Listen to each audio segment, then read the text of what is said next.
안녕하십니까. 저는 키움증권의 홍춘욱이라고 합니다. 오늘 강의 주요 내용에 대해서 잠깐만 설명을 드리자면 여러 가지 우리나라 경제를 비롯한 수많은 경제적 여건 상황들에 대해서 영향을 미치는 다양한 변수들이 있습니다. 어떤 변수들이 우리에게 큰 영향을 미치고 어떤 변수는 별로 중요하지 않은지 구분하기 되게 어렵지 않습니까? 그래서 오늘은 우리 경제에 큰 영향을 미치고 또 우리의 삶에 많은 연관을 맺고 있는 중요한 경제 변수들에 대해서 배우고 이게 또 우리나라의 자산시장이랑 특히 주식이랑 부동산과 어떤 연관을 맺고 있는지를 설명드릴 텐데요. 제가 말씀드리는 강의를 차근차근 따라오시다 보면 아마 좀 얻는 게 있지 않을까 그렇게 생각을 하고요. 강의의 목차에 대해서 간단하게 설명을 드리자면 첫 번째는 중요한 경제지표들의 이해에 대해서 집중적으로 말씀드릴 텐데 특히 채찍 효과라는 거에 대해서 좀 강조를 많이 할 겁니다. 채찍 효과가 어떤 것인지 또 이런 걸 이해하게 되면 우리가 어떤 부분을 이해할 수 있게 되는지 또 더 나아가서 투자에 어떻게 활용할 수 있는지에 대해서는 뒤에 있는 거시경제에서 특히 환율과 금리 변화에 대한 부분이 더더욱더 상당히 좀 중요할 겁니다.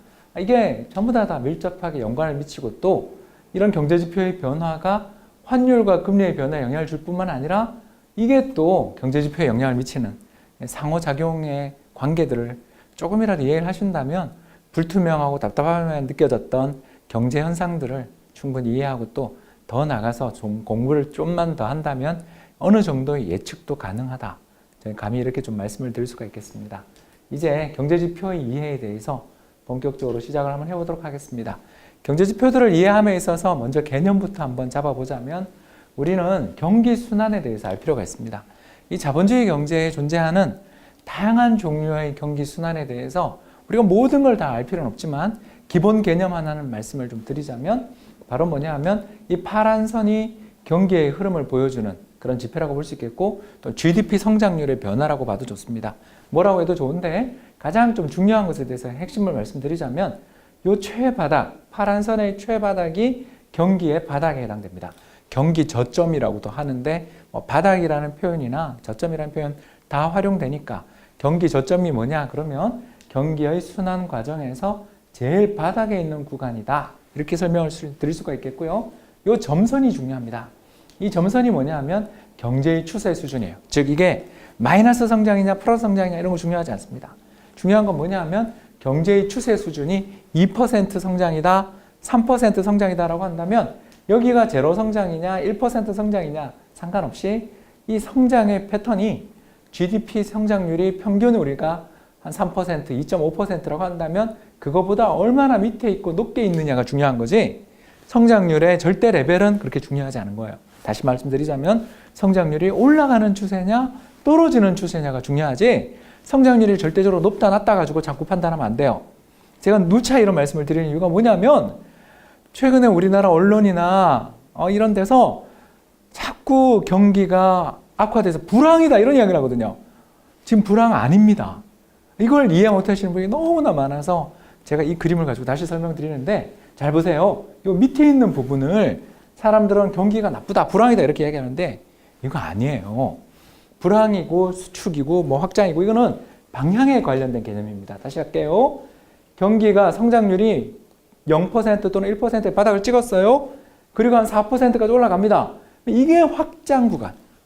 다시 말해서 경제가 좋아지는 구간이 있죠. 이걸 호황이라고 부릅니다. 확장 구간이라고 생각하시면 되고 반대로 정점을 쳤어요. 4%인지 5%인지 모르겠어요. 아무튼 경기가 최고 정점을 치고 나빠지기 시작하면 이건 성장률이 높은 레벨에 있던 중요하지 않아요. 방향이 중요한 겁니다. 수축 구간에 있는 거죠. 그래서 경기를 이야기할 때는 확장 구간이냐 수축 구간이냐가 중요한 거지 경기가 좋아요 나빠요 그건 사람마다 다 달라요. 경제 위기의 구간이라고 막 이야기하는 사람도 있지만 저는 올해 2017년 경제 되게 낙관하거든요. 왜? 경제 성장률이 저는 여기 있다고 봐요. 이해되시나요? 성장률이 이 음영, 불황해, 또는 나쁘다 이런 영역은 가치 판단의 영역인데 이게 여기 있는 게 좋아요, 여기 있는 게 좋아요. 그럼 다 여기가 좋잖아요. 안 그렇습니까? 바닥치고 좋아지는데. 그러니까 경기가 좋다, 나쁘다 같은 이런 이상한 표현은 좀 쓰지 맙시다. 뭐냐? 확장 구간인가요? 수축 구간인가요? 저는 우리나라 여기 있다고 봅니다. 확장 구간의 초기 또는 경기 바닥을 지금 지나고 있다라고 볼 수 있는 거죠. 이러면 저는 경기를 낙관하는 사람에 들어가는 겁니다. 자, 개념 정리 한번 해볼게요.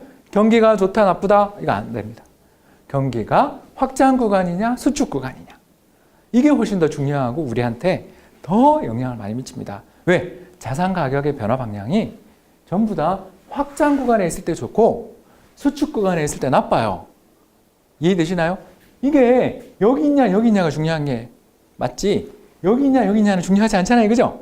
어차피 경기가 나빠지고 있는 시기에 성장률이 좀 높아봐야 뭔 소용이 있어요? 앞으로 더 나빠질 텐데.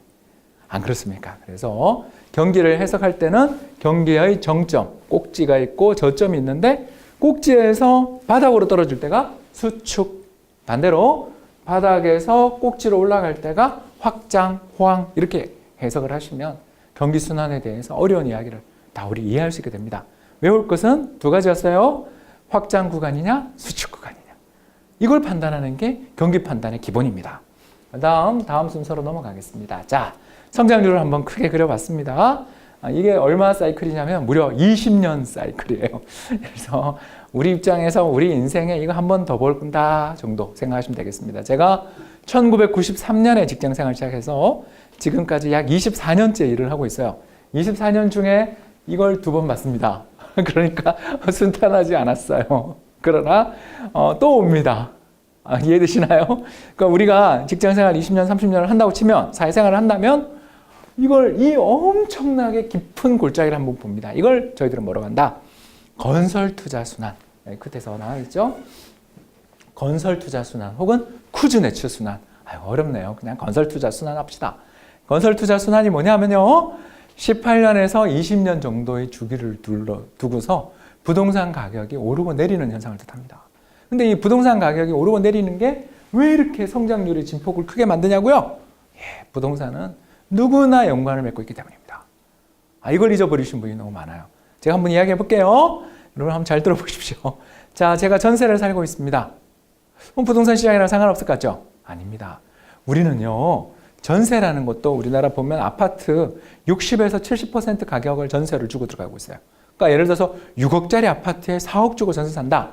라는 것은 아파트 가격이 계속 오르면 오를수록 전세 사는 사람 입장에서는 앞으로 계속 전세금을 더 줘야 되니까 손실이 발생하는 거랑 다름없어요. 즉, 아파트 전세를 산다라는 것은 곧 부동산에 대해서 매도 포지션이다. 쇼 포지션이라고 저희가 부르는데 매도, 팔아버린 포지션하고 같다라는 거죠. 오르면 오를수록 고통을 느끼니까. 이해되시나요? 오르면 오를수록 앞으로 전세금을 계속 올려주면서 갖지 못한 자산에 대한 스트레스를 받게 되니까 전세는 곧 매도 포지션입니다. 반대로 집을 한 채 보유했다? 중립입니다. 왜 그럴까요? 여러분, 집 없이 살 수 있나요? 의, 식, 주, 이 세 가지는 인간이 피할 수가 없어요.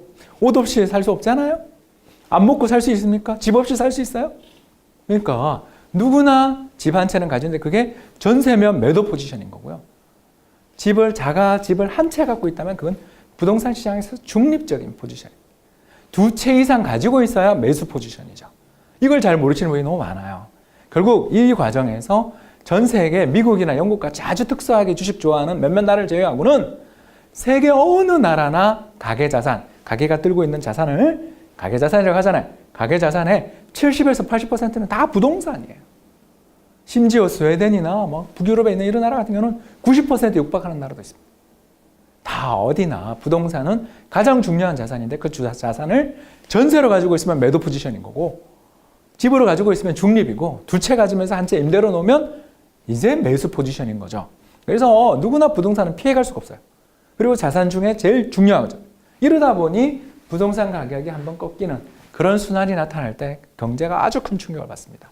대표적인 걸 한번 말씀드리자면 1997년 글로벌 아시아 외환위기 때 발생했던 부동산 가격의 어떤 흐름들 살펴보면 그때 당시 우리나라가 부동산 가격이 고점 대비 한 해에 13% 정도 빠졌습니다.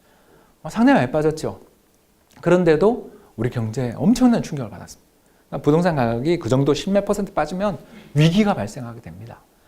그래서 일본처럼 고점 대비 70% 빠지면 나라 자체가 그냥 장기 불황에 가는 거고요.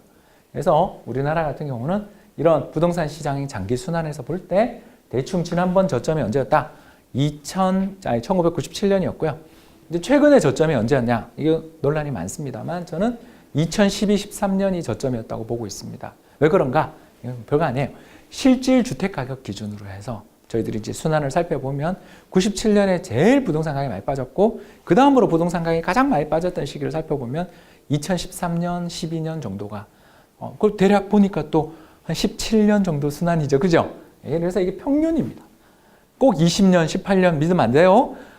앞뒤 2, 3년 정도는 애누리가 있습니다. 그래서 20년마다 올 때도 있고 15년마다 올 수도 있는 거죠. 그러나 지난 자본주의 역사 200년을 살펴보니까 제가 조사한 게 아니고요. 시카고의 경제학자 한 분이 이 200년 동안 시카고 등기부등본을 빚어서 경기 순환을 조사해 보니까 18년에서 20년 정도 순환이 나오더라. 그걸 발견하셨는데 그분이 그 과정에서 얼마나 부동산 등기부등본을 뛰어다녔겠어요. 그러다가 결혼을 부동산 등기부등본 열람하러 갔던 그 사무실에 계신 여성분하고 결혼을 했다라는 재밌는 박사 논문과 함께 결혼할 아내도 구한 그런 분이 계신데요. 그 휴이트라는 분이십니다. 그 휴이트 박사가 이걸 발견했죠. 그리고 전 세계 어디를 봐도 18년에서 20년 정도의 사이클을 가지고 있다는 겁니다. 이 사이클의 이제 중간쯤이 되는 사이클이 9년짜리 사이클. 이게 이제 우리가 이야기하는 10년 주기 경기 불황설이 이겁니다. 그래서 2008년, 뭐 또 2000년 이런 식으로 중간에 있었던 불황들이 이 8, 9년 사이마다 한 번씩 오는 불황이 이 주글러 순환 또는 설비 투자 순환에 대한 흔히들 철강 순환이라고 부릅니다. 철강이나 조선, 기계 같은 굉장히 큰 중후장대한 장치 산업들을 자기 돈으로 투자하는 사람이 있나요? 없습니다. 그죠? 부동산만큼 레버리지를 줘야 됩니다. 그죠? 자기 돈으로 집 사고 그런 사람 없듯이 자기 돈으로 공장 다 짓는 그런 금수저 기업들은 우리나라의 삼성전자를 비롯해서 몇 개 없습니다. 그런 회사들은 불황이 강하죠. 그러나 대부분 빚을 냅니다. 빚을 내서 올라갈 땐 좋죠. 그러나 한번 경기가 꺾일 때, 특히 은행들이 대출을 회수하는 상황이 벌어지게 될 때, 그때 난리가 나는 거죠. 우리는 많이 받지 않습니다. 그래서 10년에 한 번 정도의 또 사이클이, 그러면 이 사이클이 무서운 이유는 뭐냐면 10년짜리 사이클이 중첩되는데 부동산까지 같이 터진 거죠. 그렇죠. 그래서 이 쿠즈네츠 순환 이런 것들이 굉장히 어렵다라는 것을 알 수 있습니다. 자, 이제 이런 것들을 우리가 여기까지 알았으면 그 사이에 또 뭐가 있냐? 하나 더 있어요. 우리는 왜 이렇게 순환이 많나요? 그러지 마십시오. 경기 순환이가 그렇습니다. 이게 바로 뭐냐면 10년짜리 사이클을 또 2번 정도 나누는 짧은 이 순환이 재고 순환, 키친 순환이라고 합니다. 이 사람 이름이 나오죠. 키친 순환, 주글러 순환, 쿠즈네츠. 이게 다 이 순환을 발견하신 분들의 경제학자 이름입니다. 그래서 이 키친 순환 같은 경우는 4년에서 3년 정도의 짧은 주기로 이루어지는 경기 순환인데 뭐냐면 기업들은 공장에서 물건을 생산하거나 어떤 것을 생산할 때 반드시 재고가 필요합니다. 그렇죠? 재고 없이 공장을 가동할 수가 없어요. 그래서 재고를 어느 정도 가지고서 그 공장을 가동하게 되는데 재고가 너무 적정 수준보다 많다? 어떻게 되겠어요? 가동률을 떨어뜨리겠죠. 공장 가동률을 떨어뜨리면서 파트타임으로 근무하던 분들을 집에 보내고 마음 아픈 이야기입니다. 경제라는 게 원래 그렇습니다. 파트타이머들을 돌려보내고 또 풀타임, 정규직 직원들 같은 경우에는 초과 근무 수당을 적게 주기 위해서 야근을 줄이고 또는 무급 휴직까지 시키는, 얼마 전에 모 자동차 회사가 신모델로 대박 나기 전에 기억나세요? 하루 6시간 노동, 4시간 노동으로 줄였어요. 그리고 사람들을 무급 휴가를 줬습니다. 자르지는 못하니까. 이런 식으로 가동률을 줄이게 되면 어떻게 돼요? 불황이 오겠죠.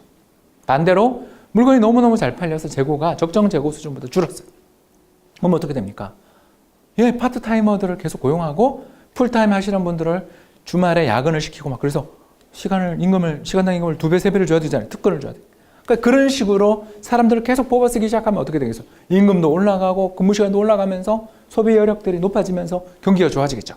그러니까 이런 식의 어떤 경기 순환은 재고 순환, 짧은 재고 순환이 우리에게 직접적인 영향을 미치는데 이 재고 순환이 중첩되며 만드는 순환이 어떻게 보면은 설비 투자 순환 또는 주글러 순환 이런 순환이 있고요. 이 주글러 순환 또는 설비 투자의 순환과 재고 순환들이 또 중첩돼서 만드는 부동산 시장의 순환 이렇게 세 가지로 볼 수 있는데 얼마 전 제가 보았을 때 이건 제 기준입니다. 2012, 13년 정도에 우리나라 부동산 시장의 최바닥이 지나갔기 때문에 앞으로는 좀 좋아지지 않겠나 싶은데 일자로 쫙 좋아지는 세상은 없더라. 그렇죠. 항상 올라가더라도 출렁출렁거리면서 가기 때문에 이런 장기 순환에 대한 이해를 좀 가지고 계시면 장기 투자가 가능하죠. 물론 다 장기 투자가 언제나 옳다라는 말씀을 드리려는 거 아니에요. 그러니까 이런 여러 가지 종류의 경기 순환이 왔고 제가 봤을 때는 최근 들어 다시 이런 좋은 짧은 재고 순환이 여긴지 저도 몰라요. 그걸 알 수 있으면 돈을 금방 벌 수 있습니다. 그러나 제가 봤을 때 일단 지금 재고 순환의 바닥을 치고 좀 올라가는 그런 정도의 경기 사이클에 도달한 것 같습니다. 여기까지 말씀을 드릴 수가 있겠고요. 이제 실제의 경기 순환은 이렇게 나와 있습니다. 뒤에 이제 지금 잠재 성장률이 쫓아가고 있죠. 이게 뭐냐? 경제의 추세. 이 잠재 성장률이라는 거에 대해서 조금만 설명을 좀 더 드리자면 어떤 나라의 경제가 힘 안 들이고 달성 가능한 성장률. 좀 뭔 말인지 아시겠죠? 그죠? 너무 무리하지 않고 짜내지 않고 달성할 수 있는 성장률을 잠재 성장률이라고 부릅니다. 그래서 현재 고용하고 있는 사람, 현재의 설비를 가지고서 풀 가동했을 때 나올 수 있는 성장률이 잠재 성장률이고 한국은 얼마냐? 2.5%에서 3% 사이라고 해요. 그러면 자, 이 파란 선이 잠재 성장률의 추세입니다. 그러니까 왜냐하면 매년 3%씩 올라가면 따박따박 GDP가 올라가겠죠. 그죠? 근데 이 파란 선 사이를 두고 검정색 선이 왔다 갔다 하죠. 그러니까 실제 GDP, 실제 경제 성장률은 잠재 성장률을 높을 때도 있고 낮을 때도 있겠죠.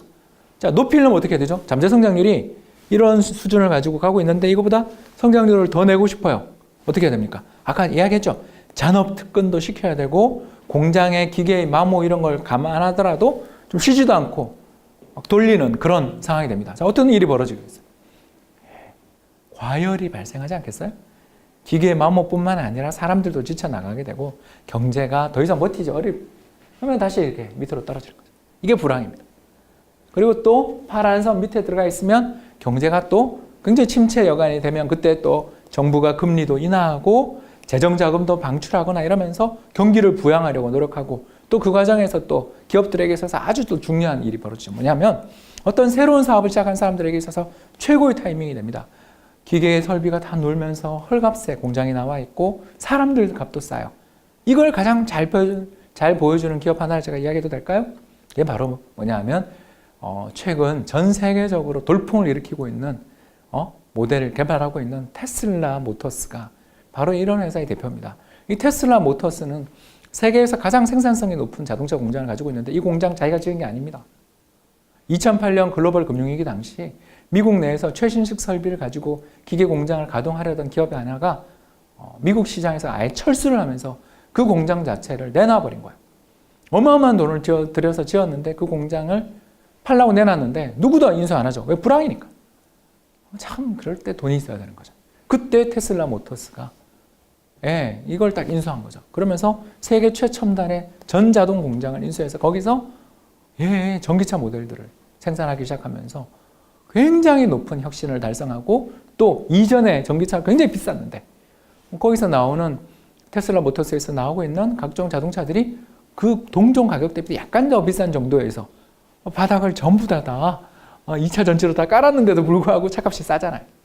그런 혁신들이 가능해졌던 게 설비 투자에 들어가는 비용이 굉장히 저렴했고 더 나아가서 불황이 시작했기 때문에 앨런 머스크가 물론 뛰어난 경영자라는 것도 부인하는 거 아니에요. 앨런 머스크가 아무리 좋은 아이디어를 가지고 있었더라도 그때 그 불황에 그 공장을 싸게 구입하지 못했다면 사업 비즈니스가 지금처럼 번창할 수 없었겠죠. 이해되시나요? 그래서 불황이 되면 끝없는 침체로 갈 것 같은데 그때 애니멀 스프릿 표현이 좀 이상한가요? 동물적 감각을 가지고 있는 벤처 캐피탈리스트들이 그 바닥을 잡으면서 그때 투자를 시작해서 그때 불황의 혁신적인 기업들이 나옵니다. 돌이켜 생각해 보면 아이폰도 2006, 7년에 발매돼서 세계 시장을 잡았던 건 2008, 2009년이었던 거고요. 테슬라 모터스 역시 마찬가지고 그런 식으로 세계를 움직이는 기업들은 다 불황에 출현하는 모든 것이 싸게 거래될 때 혁신이 시작되는 그래서 다시 자본주의 경제는 불황으로 가서 도저히 못 일어날 것 같은 불황이 왔을 때 기적적으로 일어나는데 이게 두 가지 요인이었다. 첫 번째는 뭐다? 정부의 경기 부양. 두 번째는 혁신적인 기업가들의 동물적인 어떤 감각, 애니멀 스피릿들이 부각되면서 이때가 기회다. 이때를 잡아야 된다라는 좀 어떻게 본다면 굉장히 보통 사람들이 아닌 약간은 이 모험가 기질이 있는 사람들이 경제를 바꾸는 거죠. 그래서 이런 경기의 순환들이 벌어진다라고 볼 수 있겠습니다. 좀 더 넘어가서요. 자, 그러면 이제 경기 순환을 일으키는 가장 중요한 요소는 뭔가? 여러 가지를 저희는 말씀을 드려왔는데 경제 성장률을 잘 살펴보기만 해도 지금 불황인가 호황인가를 알 수는 있습니다만 이런 경제 성장의 주기를 특히 10년 주기의 경기 순환을 좌우하는 가장 중요한 요소는 이 그림에 나와 있는 것처럼 미국의 장단기 금리 차가 되겠습니다. 미국의 장단기 금리 차에 대해서는 워낙 많은 보도 신문에서 나오기 때문에 뭐 굳이 설명 안 드려도 될 것 같다 생각되지만 혹시 모르니까 한 번 더 말씀을 드리자면 미국의 10년 만기, 10년 만기라면 10년 뒤에 만기가 도래하는 채권이라는 뜻입니다. 굉장히 장기 채권이죠. 이런 장기 채권 금리에서 2년 만기, 만기가 짧습니다. 2년 뒤에 만기가 돌아오는 채권의 금리를 뺀 것입니다. 자, 여러분 한번 생각해 보십시오. 10년 뒤에 만기가 돌아오는 채권이 있고 2년 뒤에 만기가 돌아오는 채권이 있다면 어느 채권 금리가 높겠습니까? 2년 동안 돈이 묶이는 리스크는 그렇게 크지 않은데 비해서 10년간 돈이 묶이잖아요. 그렇다면 당연히 10년짜리 채권이 더 위험한 채권이니까 변동성이 큰 채권이니까 10년 채권이 금리를 더 주지 않으면 누구도 그걸 사지 않을 겁니다.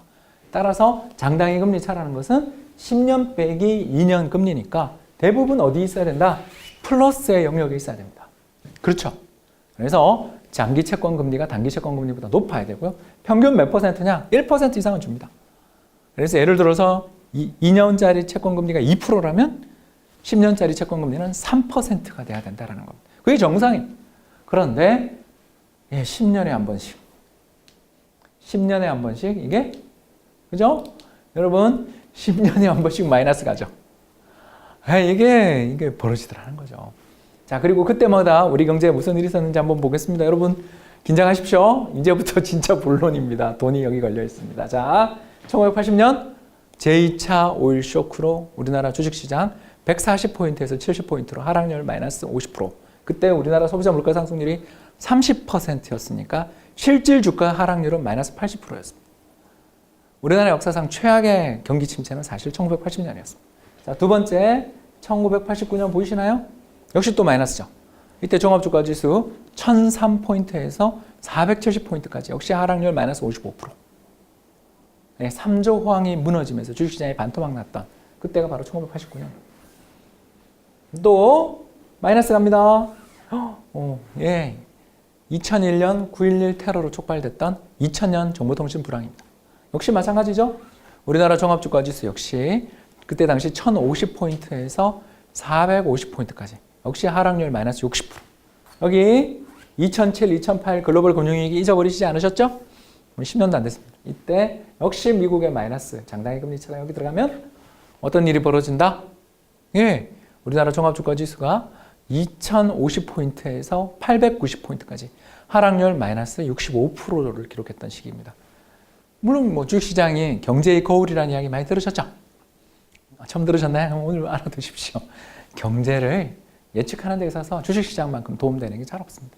주가가 많이 빠진다 그러면 곧 경기가 나빠지겠구나라고도 볼 수 있는 것이고요. 반대로 또 주가가 많이 빠져서 사람들의 소비 심리가 침체되어서 경기가 나빠지는 것도 있을 것입니다. 아무튼 이런 경기 순환이 10년에 한 번씩 우리나라 경기가 굉장히 흔들렸다는 거 기억하실 텐데 그 이유들이 어디서 출발하나 보니까 전부 다 미국의 채권 시장에서 출발하더라는 거죠. 왜 이렇게 미국의 채권 시장이 우리나라 경제에 큰 영향을 미치느냐? 이건 뒤에 조금 더 지나서 의문을 풀어보고요. 일단 오늘은 이 그림에 주목합시다. 이 그림이 마이너스의 영역에 간다. 장기채, 만기가 긴 채권이 짧은 채권보다 금리가 낮다. 지금 예를 들어서 10년 만기 국채는 2%. 그런데 2년 만기 국채 금리는 5%다. 이러면 마이너스 3%의 장단기 금리 차가 되겠죠. 이런 식으로 장단기 금리 차가 마이너스의 영역을 가게 될 때 가장 문제가 되는 게 뭐냐면 은행이 어려워진다는 것입니다. 여기 그림이 나와 있는데요. 미국 은행들입니다. 이거 왜냐하면 전 세계 자금을 뿌려주는 가장 큰 머니 센터가 여기 있기 때문인데요. 파란 선은 미국의 장단기 금리 차, 빨간 선은 미국의 순이자 마진. 굉장히 중요한 개념이 나왔습니다. 순이자 마진이 뭐냐? 이야기 그대로입니다. 대출금리 빼기 예금금리 그리고 빼기 여기에다가 충당금 하면 나오는 게 저겁니다. 한마디로 말해서 은행이 뭐 하는 곳인지를 오늘 말씀드리는 거죠. 은행은 금리, 낮은 금리로 예금을 받아서 높은 금리로 대출해 주는 곳입니다. 그래서 이자 차익이 생기죠. 그 이자 차익에서 충당금, 부실이 발생할 수 있으니까 대출에 대한 충당금을 쌓고 나면 그게 순이자 마진입니다. 그 순이자 마진이 은행 이익의 모든 것이라고 해도 다름이 아닌데요. 물론 여기에 이제 플러스로 ELS라든가 펀드라든가 아니면 각종 외환 상품들 이런 걸 팔아서 다른 쪽에서도 이익을 냅니다만 이런 비이자 부문의 이익 비중은 굉장히 작아요. 대부분은 이자 매매입니다. 한마디로 은행은 뭐 하는 곳이다? 수많은 개인 고객들에게 만기를 짧게 2년 미만이죠. 대부분. 그죠? 은행 예금 10년 가입하시는 분 있어요? 없죠. 대부분 2년, 3년짜리 예금, 짧은 예금을 가입합니다. 단기금리겠죠. 그죠? 지금 아까 장단기 차이 단기금리입니다. 쫙 받아들여서 대출은 어떻게 해줘요? 한번 대출해 준 거 바로 상환해요? 계속 만기 연장되잖아요. 사실상 장기 대출입니다. 그래서 10년짜리 미국 대출금리가, 미국 국채금리가 사실은 대출금리의 동행지표거든요. 그래서 장단기 금리 차는 곧 은행의 순이자 마진하고 영향을 미칩니다. 여기 나와 있죠. 자, 보십시오. 파란색 장단기 금리 차가 축소됩니다. 보이시죠? 축소됩니다. 그러면 좀 있다가 한 1년 있다가 빨간색 은행의 마진이 축소됩니다. 왜 1년 있다 축소되냐고요? 아니, 기존에 나가 있던 예금이나 대출들을 바로 조정할 수는 없잖아요. 조금씩 후행해서 움직이는 거죠. 그렇습니다. 그래서 기존에 있던 거래들이 있기 때문에 은행들의 마진들은 후행적으로 움직여요. 자, 그래서 2000년, 자, 마이너스가 났습니다. 장단기 금리차가 마이너스가 났습니다. 뭘 뜻하겠어요? 예, 은행 순이자 마진이 박살납니다. 자, 은행의 순이자 마진이 이렇게 훼손되는 상황에서 은행들이 고객들한테 대출 열심히 하겠어요, 여러분? 마진도 안 남는데? 마진이 안 남는데 막 예전처럼 대출을 열심히 해주겠어요? 안 하죠. 그러면서 대출을 안 해주면 어떻게 돼요? 네, 기존에 나가 있던 대출 중에서 좀 겁나고 위험하다 싶은 대출을 회수하려 들겠죠. 아이고, 안 그렇습니까? 마진이 충분해서 뭐 금리 차가 이만큼 날 때야 여러 군데 중에 한 군데 대출이 부실하대도 은행이 버틸 수 있어요. 그러나 마진이 축소되는데, 은행 마진이 축소되는데 대출해서 저기 어디서 한 군데라도 문제가 생기면 은행이 그냥 휘청휘청 하는 거죠. 그렇지 않습니까? 그래서 이런 파란 선이 마이너스 영역으로 갈 때마다 항상 보면 후행적으로, 그죠? 순이자 마진이 이렇게 또 이렇게 축소되고 있죠. 자, 최근 들어서서 트럼프 대통령 당선 이후에 미국 은행주가 급등했던 이유 이제 좀 아시겠어요? 네, 여기 계속 장단기 금리차가 축소되던 것이 앞에 이제 최근 여기 확대된 거 보이세요?